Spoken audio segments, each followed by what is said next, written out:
दोस्तों, अगर आप किसी भी एग्ज़ाम की तैयारी कर रहे हैं तो ये क्लास आपके लिए बहुत ही इंपॉर्टेंट है। इस वीडियो में हमने साइंस के 50 इंपॉर्टेंट क्वेश्चन लिए हैं जो एग्जाम में बार बार पूछे जाते हैं और वो कभी ना कभी एग्जाम में आए हुए क्वेश्चन हैं। तो आप इस वीडियो के लास्ट तक बने रहिएगा। हम लोग बिना समय बर्बाद करते हुए आज का पहला क्वेश्चन स्टार्ट करते हैं। तो आज का पहला क्वेश्चन है, डायनेमो परिवर्तित करता है। तो डायनेमो किसको किस में परिवर्तित करता है? तो डायनेमो जो है वो यांत्रिक ऊर्जा को विद्युत ऊर्जा में परिवर्तित करता है। ऑप्शन नंबर सी सही हो जाएगा। नेक्स्ट क्वेश्चन देखिए, प्रकाश वोल्टेज सेल के प्रयोग से सौर ऊर्जा का स्थानांतरण करने में निम्न में से किसका उत्पादन होता है? तो किसका उत्पादन होगा इसमें विद्युत ऊर्जा का उत्पादन होता है। ऑप्शन नंबर बी सही हो जाएगा। नेक्स्ट क्वेश्चन देखिए, जब हम रबड़ के गद्दे वाले सीट पर बैठते हैं या गद्दे पर लेटते हैं तो उसका आकार परिवर्तित हो जाता है। तो ऐसे पदार्थ में पाया जाता है। तो ऐसे पदार्थ में क्या पाया जाता है? तो ऐसे पदार्थ में स्थितिज ऊर्जा पाया जाता है। ऑप्शन नंबर बी सही हो जाएगा। नेक्स्ट क्वेश्चन देखिए, निम्नलिखित में से किसमें गतिज ऊर्जा नहीं है? तो किसमें गतिज ऊर्जा नहीं होती है? तो खींचा हुआ धनुष में गतिज ऊर्जा नहीं होती है। नेक्स्ट क्वेश्चन में चलते हैं, जब एक चल वस्तु की गति दोगुनी हो जाती है तो उसकी गतिज ऊर्जा क्या होती है? तो उसकी गतिज ऊर्जा जो है वो 4 गुनी हो जाती है या चौगुनी हो जाती है। तो ऑप्शन नंबर बी इस क्वेश्चन के लिए भी सही हो जाएगा। नेक्स्ट क्वेश्चन देखिए, निम्नलिखित में से कौन सा नियम इस कथन को वैध ठहराता है कि द्रव्य का, यहाँ पे एक लाइन छूट गया है, मैं यहाँ पे बता दे रहा हूँ, आप लोग याद कर लीजिए या फिर लिख लीजिए। तो द्रव्य का ना तो सृजन किया जा सकता है और ना ही विनाश, ये लाइन छूटा हुआ है, यहाँ पे आ जाएगा। ना तो सृजन किया जा सकता है और ना ही विनाश, तो क्या हो जाएगा? इस क्वेश्चन का आंसर हो जाएगा ऊर्जा संरक्षण का नियम। इसके लिए आंसर हो जाएगा ऊर्जा संरक्षण का नियम यह सिद्ध करता है कि द्रव्य का ना तो सृजन किया जा सकता है और ना ही विनाश किया जा सकता है। अगले क्वेश्चन में चलते हैं, सीढ़ी पर चढ़ने में अधिक ऊर्जा खर्च होती है क्योंकि? तो क्यों खर्च होती है सीढ़ी में अधिक ऊर्जा खर्च? तो व्यक्ति गुरुत्व के विरुद्ध कार्य करता है, इसीलिए सीढ़ी पर चढ़ते हुए ऊर्जा अधिक खर्च होती है। नेक्स्ट क्वेश्चन में चलते हैं। अगला क्वेश्चन देखिए, रेल की पटरियां अपने वक्रों या कर्व पर किस कारण से बैंक या बैंक्ड की गई होती है? तो इसका आंसर ऑप्शन नंबर सी हो जाएगा। रेलगाड़ी के भार के क्षैतिज घटक से आवश्यक अभिकेंद्रीय बल प्राप्त किया जा सकता है। ये ऑप्शन नंबर सी इसके लिए सही हो जाएगा। नेक्स्ट क्वेश्चन देखिए, अगला क्वेश्चन देखिए, साइकिल चलाने वाला मोड़ लेते समय क्यों झुकता है? तो वो इसलिए झुकता है कि ताकि गुरुत्व केंद्र आधार के अंदर बना रहे और वह गिरने से बचाएगा, इसलिए वह मोड़ पर झुक जाता है अंदर की तरफ। ठीक है, अगला क्वेश्चन चलते हैं, कोई साइकिल सवार किसी मोड़ पर घूमता है, कहाँ किधर घूमता है? तो अंदर की ओर घूमता है। अंदर की ओर कहने का मतलब है कि जिस तरफ मोड़ होता है वो उसी तरफ घूमता है। ठीक है, नेक्स्ट क्वेश्चन देखिए, अगला क्वेश्चन है कि जब दूध को प्रबल ढंग से मथा जाता है तो उसमें से क्रीम किस कारण से अलग हो जाती है? तो आप सभी को पता होना चाहिए, इसमें अपकेंद्रीय बल कार्य करता है। अपकेंद्रीय बल के कारण दूध से क्रीम अलग हो जाती है। तो ऑप्शन नंबर ए इसके लिए सही हो जाएगा। अगला क्वेश्चन देखिए कि जब पानी की बाल्टी काफ़ी तेज़ी से ऊर्ध्वाधर वृत्त में घुमाई जाती है तब पानी बाल्टी से उसकी उच्चतम स्थिति में भी नहीं गिरता है। ठीक है, तो ये क्यों होता है इसका कारण आपको बताना है। तो इसका कारण हो जाएगा अपकेंद्र बल पानी के वजन से अधिक होता है, इसलिए पानी नहीं गिरता है बाल्टी से। तो ऑप्शन नंबर ए इसके लिए सही हो जाएगा। अगला क्वेश्चन देखिए, वॉशिंग मशीन का कार्य सिद्धांत है। तो वॉशिंग मशीन किस कार्य सिद्धांत पर कार्य करता है? तो वॉशिंग मशीन जो है वो अपकेंद्रण बल के कारण कार्य करता है। ऑप्शन नंबर सी इसके लिए सही हो जाएगा। अगला क्वेश्चन देखिए, चंद्रमा पर वायुमंडल नहीं होने का क्या कारण है? तो चंद्रमा पर वायुमंडल क्यों नहीं होता है? क्योंकि इस पर गैस अणुओं का पलायन वेग उसके वर्ग माध्य मूल वेग से कम होता है, इसलिए चंद्रमा पर वायुमंडल नहीं होता है। तो ऑप्शन नंबर डी इसके लिए सही हो जाएगा। दोस्तों, मैंने यहाँ पर सभी इंपॉर्टेंट क्वेश्चन लिए हैं और एग्जाम में ऐसा ही क्वेश्चन पूछे जाते हैं। आप देख सकते हैं सभी क्वेश्चन किसी ना किसी एग्जाम में पूछे गए हैं। तो आप इस वीडियो को स्किप मत कीजिएगा, सारे वीडियो को आप भी मेरे साथ सॉल्व करते हुए चलिए और आंसर भी मिलाते हुए चलिएगा। ठीक है, अगला क्वेश्चन में चलते हैं, निम्नलिखित में से क्या रैखिक बल के संरक्षण के आधार पर कार्य करता है? तो इनमें से जेट जो है वो रैखिक बल के संरक्षण के आधार पर कार्य करता है। ऑप्शन नंबर सी सही हो जाएगा। अगला क्वेश्चन देखिए, पृथ्वी तल से किस न्यूनतम वेग से प्रक्षेपित किए जाने पर कोई रॉकेट पृथ्वी के गुरुत्वाकर्षण को पार करके अंतरिक्ष में चला जाएगा? तो किस वेग पर जाएगा वो? 11.2 किलोमीटर प्रति सेकंड की स्पीड से जाएगा वो। ऑप्शन नंबर ए इसके लिए सही हो जाएगा। अगला क्वेश्चन देखिए, भू स्थिर उपग्रह का आवर्तकाल कितना होता है? तो भू स्थिर उपग्रह का आवर्तकाल 24 घंटा होता है। ऑप्शन नंबर सी सही हो जाएगा। अगला क्वेश्चन देखिए, यदि किसी पिंड को पृथ्वी से 11.2 किलोमीटर प्रति सेकंड के वेग से फेंका जाए तो पिंड क्या होगा? तो पिंड कभी लौटकर पृथ्वी पर वापस नहीं आएगा। ऑप्शन नंबर ए इसके लिए सही हो जाएगा। नेक्स्ट क्वेश्चन देखिए, जब एक पत्थर को चांद की सतह से पृथ्वी पर लाया जाता है तो क्या होता है? इसका भार बदल जाएगा परंतु द्रव्यमान नहीं बदलेगा। दोस्तों जब चंद्रमा पर कोई भी चीज़ होता है तो पृथ्वी से वो हल्की होता है और वही चीज़ पृथ्वी पर आने पर भारी हो जाता है, इसलिए इसका भार जो है बदल जाएगा। द्रव्यमान नहीं बदलता है, द्रव्यमान जो पृथ्वी पर होगा वही चंद्रमा पर भी होगा। ठीक है, तो इस क्वेश्चन के लिए ऑप्शन नंबर बी सही हो जाएगा। अगला क्वेश्चन देखिए, किसी लिफ्ट में बैठे हुए व्यक्ति को अपना भार कब अधिक मालूम चलता है? तो जब वह लिफ्ट त्वरित गति से ऊपर जा रही होगी तब व्यक्ति का भार अधिक प्रतीत होता है। ऑप्शन नंबर बी सही हो जाएगा। अगला क्वेश्चन देखिए, अगला क्वेश्चन है पृथ्वी के परितः घूमने वाले कृत्रिम उपग्रह के बाहर गिराई गई गेंद क्या होगी? तो वह पृथ्वी के परितः उपग्रह के समान आवर्तकाल के साथ उसी की कक्षा में घूमती रहेगी। ऑप्शन नंबर ये डी हो जाएगा। ऑप्शन नंबर डी सही हो जाएगा इसके लिए। ठीक है, अगला क्वेश्चन देखिए, एक लिफ्ट में किसी व्यक्ति का प्रत्यक्ष भार वास्तविक भार से कम होता है। जब लिफ्ट जा रही हो तो किस तरफ लिफ्ट जाएगी तब भार हल्का महसूस होता है, तो त्वरित गति से नीचे की तरफ जाएगा तब वह व्यक्ति का भार कम महसूस होता है। तो ऑप्शन नंबर बी इस क्वेश्चन के लिए सही हो जाएगा। अगला क्वेश्चन देखिए, किसी तुल्यकारी उपग्रह का पृथ्वी की सतह से ऊंचाई लगभग कितनी होती है? तो ये 36,000 किलोमीटर होती है। ऑप्शन नंबर ए सही हो जाएगा। नेक्स्ट क्वेश्चन देखिए, टेनिस की गेंद मैदान की अपेक्षा किसी पहाड़ी पर अधिक ऊंची उछलती है क्यों ऐसा होता है कि मैदान की अपेक्षा पहाड़ या पर्वतों पर अधिक ऊंची उछलती है टेनिस गेंद?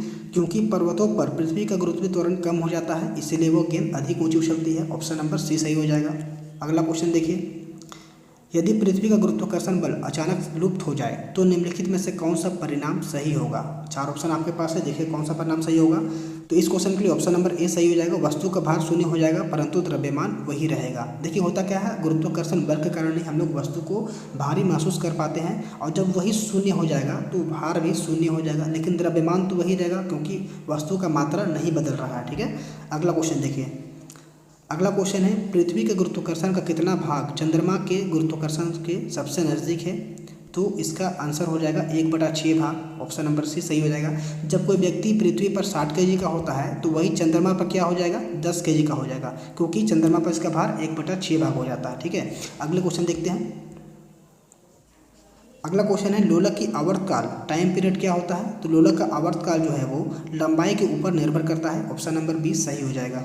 अगला क्वेश्चन देखिए, लोलक घड़ियाँ गर्मियों में क्यों सुस्त हो जाती हैं? तो लोलक घड़ियाँ गर्मियों में इसलिए सुस्त होती है क्योंकि लोलक की लंबाई बढ़ जाती है, जिससे इसका दोलन में लगा समय बढ़ जाता है। ठीक है, तो ऑप्शन नंबर सी इसके लिए सही हो जाएगा। अगला क्वेश्चन में चलते हैं, किसी सरल लोलक की लंबाई 4% बढ़ा दी जाए तो उसका आवर्तकाल पर क्या प्रभाव पड़ेगा? तो उसका आवर्तकाल जो है वो 2% बढ़ जाएगा। ऑप्शन नंबर बी सही हो जाएगा इसके लिए। अगला क्वेश्चन चलिए, यदि लोलक की लंबाई 4 गुनी कर दी जाए तो लोलक के झूलने का समय क्या होगा? तो लोलक के झूलने का समय जो है वो 2 गुना हो जाएगा। ऑप्शन नंबर बी सही हो जाएगा। अगला क्वेश्चन में चलते हैं, पेंडुलम को चंद्रमा पर ले जाने पर उसकी समय अवधि क्या होगी? तो उसकी समय अवधि बढ़ जाएगी। ठीक है, ऑप्शन नंबर डी सही हो जाएगा। अगला क्वेश्चन में चलते हैं। अगला क्वेश्चन देखिए, एक कण का द्रव्यमान m तथा संवेग p है, इसकी गतिज ऊर्जा क्या होगी? तो इसकी गतिज ऊर्जा होगी p²/2m।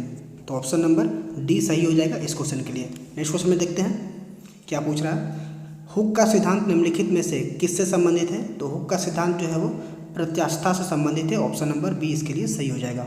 नेक्स्ट क्वेश्चन देखिए, तेल की एक छोटी बूंद पानी में फैल जाती है क्यों तेल की बूंद पानी में फैल जाती है? तो तेल का पृष्ठ तनाव अधिक होता है, इसलिए वह पानी के ऊपर फैल जाती है। ऑप्शन नंबर सी सही हो जाएगा। नेक्स्ट क्वेश्चन देखिए, साबुन द्वारा निर्मल का क्या सिद्धांत है? तो साबुन द्वारा निर्मल का सिद्धांत जो है वो पृष्ठ तनाव है। ऑप्शन नंबर ए सही हो जाएगा। अगले क्वेश्चन में चलते हैं, वर्षा की बूंद का आकार गोलाकार किस कारण से होता है? बहुत ही आसान क्वेश्चन है, पृष्ठ तनाव के कारण वर्षा की बूंद जो है वो गोलाकार होती है। ऑप्शन नंबर बी सही हो जाएगा इसके लिए। नेक्स्ट क्वेश्चन देखते हैं, एक द्रव बूंद गोलीय आकार धारण कर लेती है। तो ये भी वही क्वेश्चन है, पृष्ठ तनाव के कारण ही गोलाकार होता है वर्षा की बूंद या कोई भी पानी की बूंद या कोई भी द्रव की बूंद। ठीक है, अगला क्वेश्चन में चलते हैं। अगला क्वेश्चन है, स्थिर पानी में मिट्टी का तेल डालने पर मच्छर कम हो जाते हैं क्यों ऐसा होता है? तो ऐसा इसलिए होता है क्योंकि लार्वा के सांस लेने में बाधा डालती है, लार्वा मर जाते हैं। ऑप्शन नंबर सी इसके लिए सही हो जाएगा। नेक्स्ट क्वेश्चन देखिए, पानी से निकालने पर शेविंग ब्रश के बाल आपस में चिपक जाते हैं, इसका क्या कारण है? जिससे हम लोग दाढ़ी बनाते हैं वो वाला जो ब्रश होता है वो सभी चिपक जाते हैं आपस में, तो ऐसा पृष्ठ तनाव का कारण होता है। ऑप्शन नंबर ए इसके लिए सही हो जाएगा। नेक्स्ट क्वेश्चन देखते हैं, स्थिर गति से जा रही खुली कार में बैठा एक बालक गेंद को हवा में सीधा ऊपर फेंकता है। गेंद गिरेगी तो गेंद कहाँ गिरेगी? गेंद उसी बालक के हाथ में गिरेगी, उसके हाथ में। ऑप्शन नंबर सी सही हो जाएगा। अगला क्वेश्चन में चलते हैं।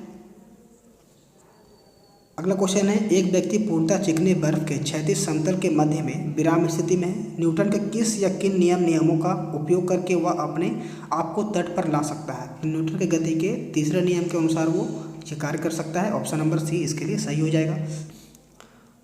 नेक्स्ट क्वेश्चन देखिए। नेक्स्ट क्वेश्चन है, कपूर के छोटे छोटे टुकड़े जल की सतह पर क्यों नाचने लगते हैं? तो ये पृष्ठ तनाव के कारण ही होता है। ऑप्शन नंबर ए इसके लिए भी सही हो जाएगा। अगला क्वेश्चन देखिए। अगला क्वेश्चन है, जब शुद्ध जल में डिटर्जेंट डाला जाता है तो पृष्ठ तनाव क्या होता है? तो पृष्ठ तनाव उसमें घट जाता है। ऑप्शन नंबर बी इसके लिए सही हो जाएगा। अगला क्वेश्चन देखिए। संवातक कमरे की छत के निकट लगाए जाते हैं, क्योंकि संवातक अगर आप लोग नहीं समझ रहे हैं तो इसको वेंटिलेटर समझिए। वेंटिलेटर छत के निकट लगाए जाते हैं तो ऐसा क्यों होता है? इसलिए होता है कि सांस में छोड़ी हुई गर्म हवा ऊपर उठती है और बाहर की ओर चली जाती है। तो ऑप्शन नंबर ए इसके लिए सही होगा। नेक्स्ट क्वेश्चन देखिए। अगला क्वेश्चन में कथन दिया हुआ है और कारण दिया हुआ है। ठीक है, कथन और कारण दिया हुआ है, आप इन दोनों को पहले पढ़ लीजिए। तो कथन दिया हुआ कि अपमार्जक मैले कपड़ों से सरलतापूर्वक तेल व गर्द निकाल देते हैं। ठीक है, और कारण दिया हुआ कि अपमार्जक जल का पृष्ठ तनाव बढ़ा देता है। तो इसमें सही क्या है या कौन फॉलो कर रहा है ये आपको देखना है। तो इसके लिए सी सही हो जाएगा, ए सही है परंतु आर गलत है। ठीक है, तो ऐसा क्वेश्चन भी एग्जाम में आते हैं, आप इसके भी प्रैक्टिस कर लीजिएगा। अगला क्वेश्चन देखते हैं। अंतरिक्ष यात्री अंतरिक्ष में सीधे खड़े नहीं रह सकते हैं, क्योंकि? तो ऐसा क्यों होता है? क्योंकि अंतरिक्ष में गुरुत्व नहीं होता है, इसलिए वो सीधे खड़े नहीं रह पाते हैं। तो ऑप्शन नंबर ए इसके लिए सही हो जाएगा। अगला क्वेश्चन देखिए क्या कह रहा है। यदि केस नली का व्यास दोगुना कर दिया जाए तो इसमें चढ़ने वाले जल सतह की ऊंचाई क्या होगी? तो वो आधी रह जाएगी। ठीक है, ऑप्शन नंबर बी इसके लिए सही हो जाएगा। अगला क्वेश्चन देखिए। श्यानता की इकाई क्या है? देखिए छोटा सा क्वेश्चन है लेकिन इंपॉर्टेंट क्वेश्चन। तो श्यानता की इकाई क्या होती है? श्यानता की इकाई पॉइज होती है। ऑप्शन नंबर ए सही हो जाएगा। नेक्स्ट क्वेश्चन देखिए। नेक्स्ट क्वेश्चन देखिए। दो भिन्न भिन्न व्यास के केस नलियों को किसी द्रव में ऊर्ध्वाधर डुबोने पर चढ़े द्रव की ऊंचाई क्या होती है? तो ये कम व्यास वाली केस नली में अधिक होगी। ऑप्शन नंबर सी इस क्वेश्चन के लिए सही हो जाएगा। अगला क्वेश्चन देखिए क्या कह रहा है। लैंप की बत्ती में तेल किसके कारण ऊपर उठता है? आप सभी को पता होगा कैसे कि ये घटना के कारण ये कार्य होता है। ऑप्शन नंबर बी सही हो जाएगा।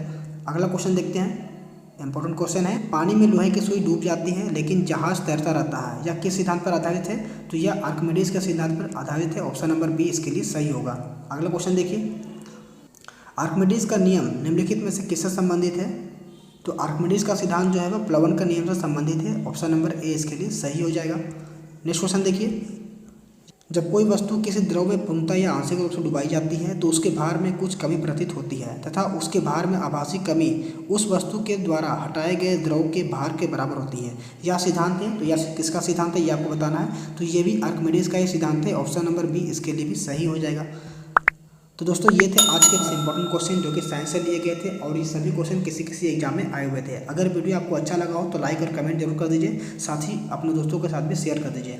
अगर आप टेलीग्राम में जुड़ना चाहते हैं हमारे साथ तो टेलीग्राम में आप सर्च कीजिए नॉलेज सिटी 2.0 या फिर इसका लिंक मैंने डिस्क्रिप्शन में दे दिया है, वहाँ से भी जुड़ सकते हैं और आप वहाँ पर क्विज भी ज्वाइन कर सकते हैं और इसके पहले के सभी स्टडी मटेरियल वहाँ आप पा सकते हैं। ठीक है दोस्तों, अगर आप चैनल पर नए हैं तो चैनल सब्सक्राइब कर दीजिए और बेल आइकन को भी प्रेस कर दीजिए ताकि हमारे आने वाले वीडियो की नोटिफिकेशन आपको मिलती रहे। आज इस वीडियो में बस इतना ही, मिलते हैं अगले वीडियो में। तब तक के लिए जय हिंद, वंदे मातरम।